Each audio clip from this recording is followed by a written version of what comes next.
Hi, welcome to the fundamentals of real estate. Oh, Glenn, I think you have the question of the day today. I do. Who's telling me the truth when it comes to the value of my house? Ooh, that is a great question. It really is, because I'm getting it from everybody. The assessor gives me one number. My neighbor gives me another number. My wife thinks it's worth this. Zillow gives me something else. Redfin, our Homebot, they're all giving me numbers, different numbers. And it's different on my house because my house has never been on the market or sold. It's hard for them to get the values when it's never been on. So how do I know? What is the value of my house? That's a great question. It's a great question of the day. Hi, I'm Angela Dillmon here with the Keller Williams Realty Chesterfield, and this is my wealth building partner. Glen Calvin with Gill Mortgage here in Chesterfield as well. Yeah, we are here to help you live your dream lifestyle while building wealth and leaving a legacy that matters. Okay, let's dig right into it. Yeah. Who's telling me the truth about my home value? Yes. All right, so such a great question. And let me just take you through the steps. First of all the Zillows and the Redfins and the Homebots and all the assessor even, they're all computer generated programs. Right. That's all they are. They try to find similar square foot, similar age, similar lot size, okay? They have no idea if you updated your kitchen or finished your basement because most people don't even get permits to finish their basement because they don't want to be taxed on it. I'm just saying, right? They don't have any idea whether you got wood floors and a $50,000 kitchen or whether you have carpet everywhere and a kitchen that is original to the house and 50 years old. Laminate countertops. They have no idea. Right. They have absolutely none. And this is why most of the time you get a range on the value from those computer-generated sources. It's why there's an appeal process at the assessor's office. So, because they can't get it right, okay? Even a broken clock is right twice a day. So sometimes they're right. Do I assume it's high? Do I assume it's low? I mean, who doesn't like to get on a computer and Zillow or whatever what their house is worth? Right. No, I get it. Sometimes it's high, sometimes it's low, sometimes it's right on. It's all over the map. Right. Okay, so let me walk you through the steps of what we do. When we go to, prior to going over to see someone's home and help them with the value. So, and then this is primarily when they're considering putting the house up for sale, right? Yeah. Or sometimes you just you really want to know because you're going to put it in a trust or you're going to do something with it. And so we go through these steps. First of all, I'm going to pull the tax record. It's the first thing I'm going to do because the tax record is generally going to give me the correct square foot, whether your basement's finished, how many bedrooms, how many baths. I always confirm it with the owner, hey, is this tax record right? Because even it's not always right. But once we see all the facts on the home, I usually have the owner send me some pictures before I come over, right? So I can see the level of finish, or I ask them questions. You know, what have you updated anything in the house? What kind of flooring do you have? All those sorts of things. So first of all, I try to get all the upgrades and confirm the tax record. Then we're going to go in. I don't even look at the Zillows and all the things value because you don't let that I don't let it sway me. It's low, it's high, it's right. Like I said, broken clock, right twice a day. So it doesn't really play into it for me. So the next thing we do then is we're going to figure out whether you're in a buyer or seller market in your neighborhood. Interesting. So how do you figure that? This matters. Is your property value going up? Is it going down? Is it staying steady? What's going on in your neighborhood? It's really important. So that data is all out there because I've seen you do it, and you're looking at days on market, showings before selling. So this is what we look at. This is how you figure out whether you're in a buyer market, seller market, or a balanced market. Wouldn't you love to know that? Oh yeah, of course. Okay, great. So we look at the statistics.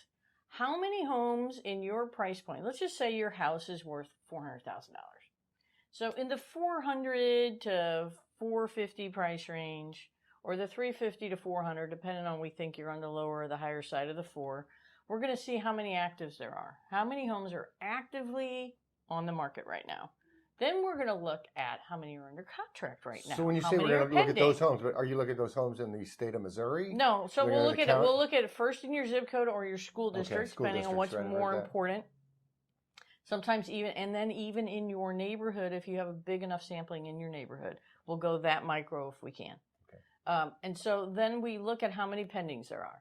Now, when you add them all together, let's just say... pending is a house that's under contract, under contract, it hasn't closed yet. Right. So this is current, real time, right now, what's happening. So let's just say there's 5 homes that are active in your price point, and there are 10 homes under contract.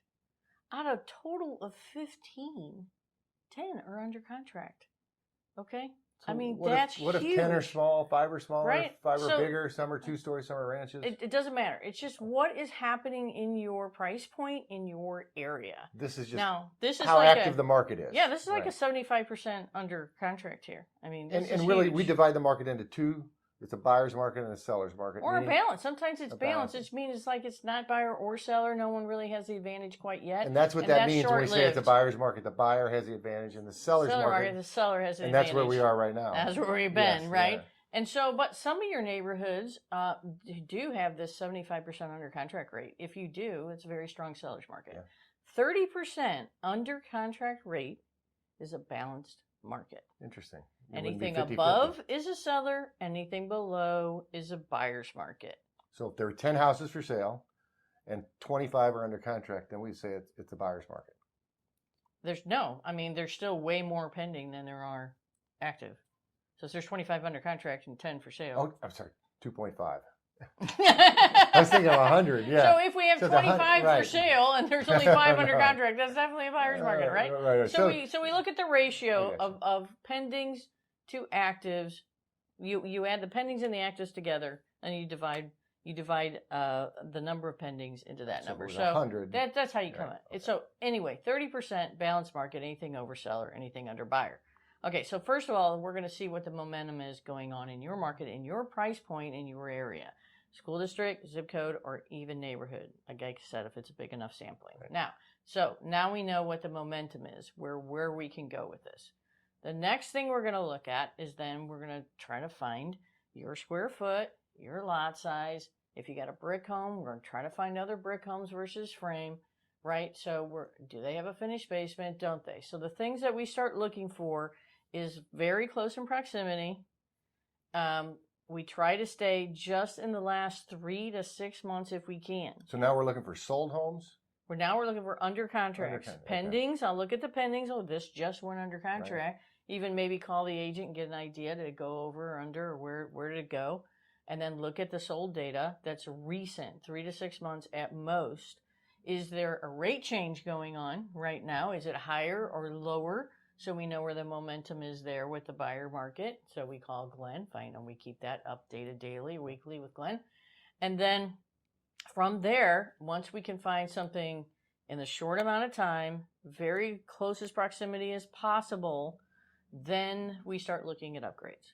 So right? Are we looking at Atrium Ranch, 2-story? We're still not that specific? Oh, yeah, now we are. Now, Okay. if you have a ranch, I'm only looking for ranches. You have a Okay, 2-story, I'm gotcha. only looking for 2-stories. You got a split foyer, I'm only looking for split foyers. If I can't find them, let's just say you have the only ranch and everything around you is like, oh my God, 2-stories, like you're an anomaly. Then we'll start looking at all different kinds of floor plans to figure it out and to at least compare upgrades. Okay. What is your flooring? Are you wood? Are you LVP? Are you carpet? What is your kitchen and bath? You make all your money in your kitchens and baths. Let's face it. That's where you make your money. Curb appeal, kitchens and baths are huge. Any upgrade in the kitchen, whether you painted the cabinets and put solid surface on, or whether you just tore it out and put a whole new one in, right? These are 2 different levels of pricing. So we're looking at kitchens and bath upgrades, flooring, how many bedrooms, how many baths. Then we're looking at square foot is huge. Is this a 1,200 square foot home with a 1,000 square foot finished basement?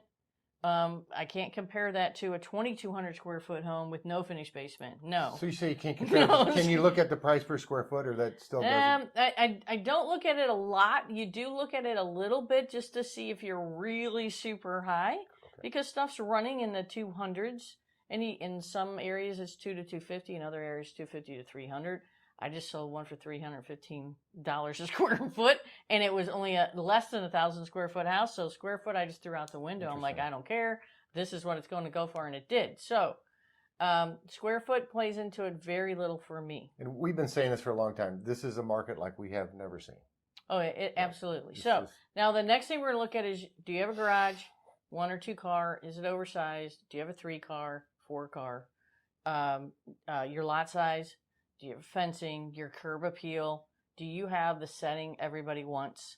Right. So now we're going to start comparing the same similar floor plans, same similar square foot, and then we're going to start looking at upgrades. We're going to pick the 3 best.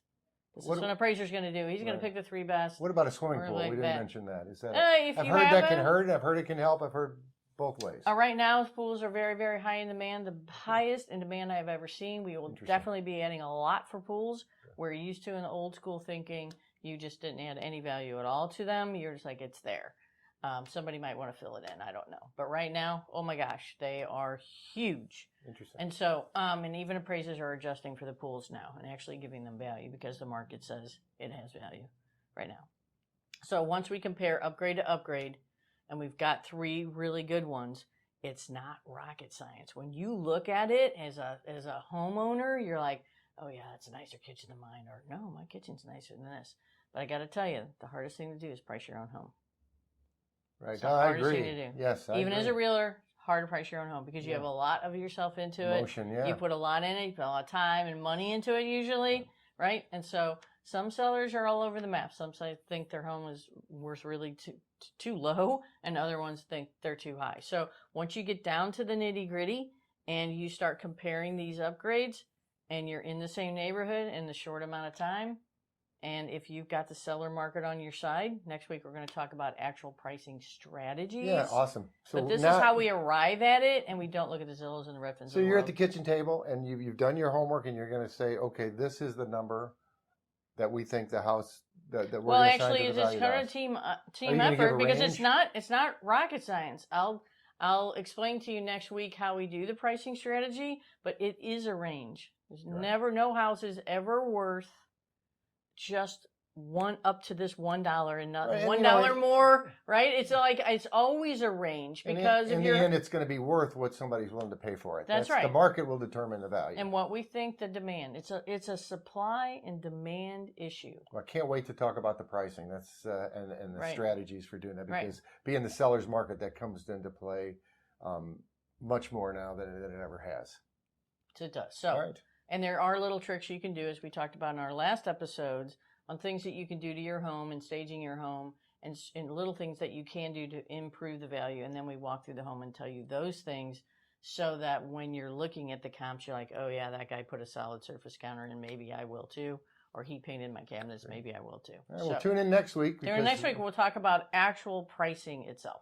All right. Until then, it's Glenn Calvin with Gill Mortgage. And Angela Dillmon. Thanks for joining us for the fundamentals of real estate.